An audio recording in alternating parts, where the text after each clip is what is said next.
నమస్తే. ఎస్ఆర్ మీడియాకి స్వాగతం. ప్రముఖ సినీ నటులు, తెలుగుదేశం పార్టీ వ్యవస్థాపక అధ్యక్షులు నందమూరి తారక రామారావు జయంతి వేడుకలు విజయనగరంలో పార్టీ శ్రేణులు, నందమూరి అభిమానులు అత్యంత ఘనంగా నిర్వహించారు. కూడలి వద్ద ఉన్న ఎన్టీఆర్ విగ్రహానికి శాసనసభ్యురాలు పూసపాటి అతిథి విజయలక్ష్మి గజపతిరాజు పూలమాల వేసి నివాళులర్పించారు. ఈ కార్యక్రమానికి పార్టీ శ్రేణులు విశేషంగా తరలివచ్చారు. ఈ సందర్భంగా ఎమ్మెల్యే మాట్లాడుతూ 60 ఏళ్ల సినీ ప్రస్థానాన్ని ఘనంగా ముగించి బడుగు, బలహీన వర్గాల అభ్యున్నతికి నందమూరి తారక రామారావు తెలుగుదేశం పార్టీ స్థాపించారని గుర్తు చేశారు.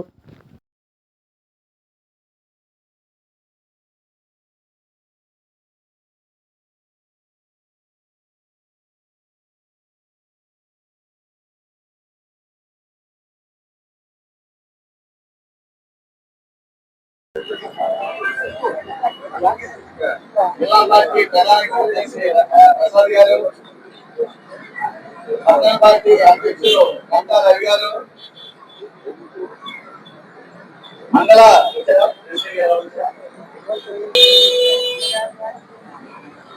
అలాగే నాయకులు అమరాపు విజయ్ గారిని అన్నగారి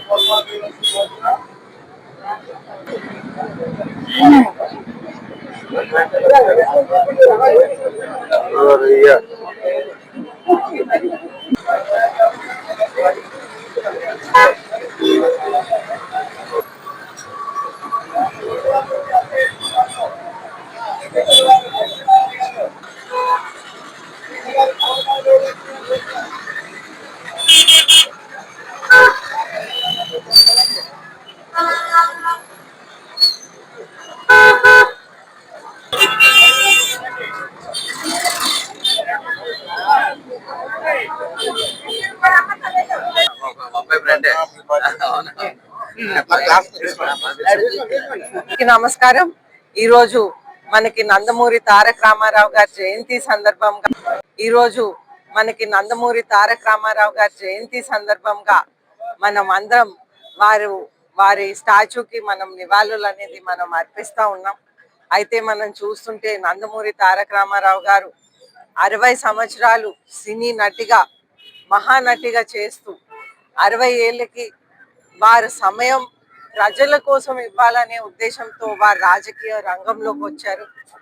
మనం ప్రత్యేకంగా చూసుకుంటే మనకి గురజాడ అప్పారావు గారు మన విజయనగరం నుంచి ఒక మహాకవి, వారి దగ్గర నుంచి స్ఫూర్తి తీసుకొని ప్రజా సేవలో ఉంటూ ఎన్నో సంవత్సరాలు వారి ప్రజలకి సేవలు అనేది మన తెలుగుదేశం పార్టీ స్థాపిస్తూ తెలుగుదేశం పార్టీ ద్వారా వారు సేవలు అనేది వారు అందించారు.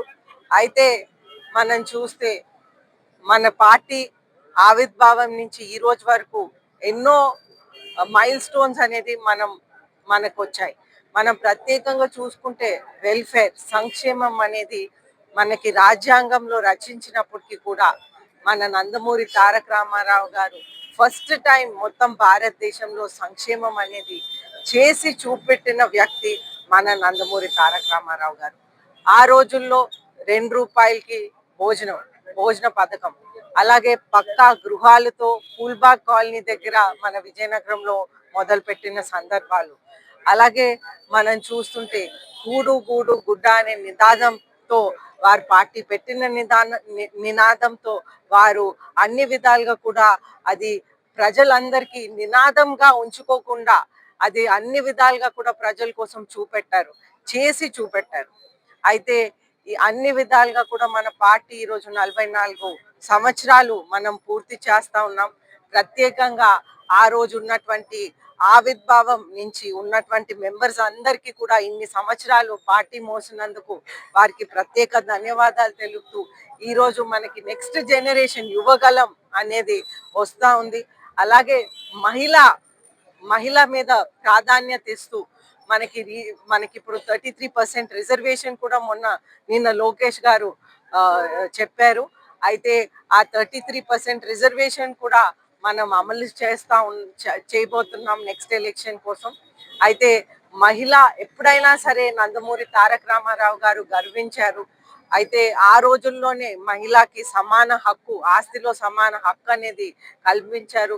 మహిళా ప్రాంగణాలు అన్ని కాన్స్టిట్యుయెన్సీస్ లో మహిళా ప్రాంగణాలు అనేది ఆ రోజుల్లో పెట్టారు. అలాగే మనకి పద్మావతి మహిళా యూనివర్సిటీ అనేది కూడా ఆ రోజుల్లో స్థాపించిన ఘనత. అయితే మన నందమూరి తారక రామారావు గారు ఎప్పుడైనా మహిళల కోసం చేసేవారు. అలాగే నారా చంద్రబాబు నాయుడు గారు కూడా వారి ఆశయాలు అన్ని విధాలుగా కూడా ముందుకు తీసుకెళ్తున్నారు. అన్న క్యాంటీన్లు పెడుతూ వారి పేరు మీద ప్రతిరోజు 5 రూపాయలకి, కేవలం 5 రూపాయలకి భోజనం సౌకర్యం అనేది మన ప్రజలకి కల్పిస్తా ఉన్నాం.